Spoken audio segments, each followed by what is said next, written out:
भारतीय लोकशाही न्यूजमध्ये आपले स्वागत। कार्यकारी संपादक आकाश जळके, सहाय्यक पोलीस निरीक्षक अमोल गुर्ले यांच्या धाडसी नेतृत्वाखाली अवैध वाळू माफियांवर मोठी कारवाई।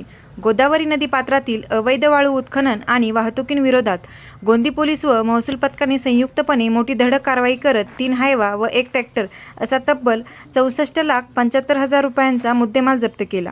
या प्रकरणी 4 आरोपींविरुद्ध गोंदी पोलीस ठाण्यात 3 स्वतंत्र गुन्हे दाखल करण्यात आले आहेत।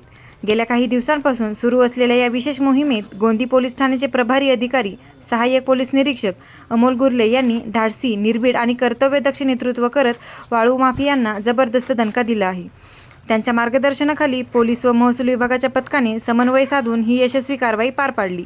अवैध वाळू उत्खननाविरोधात सहपोलीस निरीक्षक अमोल गुर्ले यांनी उघडलेली ही मोहीम भविष्यातही सुरू राहणार असल्याचे संकेत मिळत असून त्यांच्या या कारवाईचे पोलीस परिसरातून कौतुक होत आहे।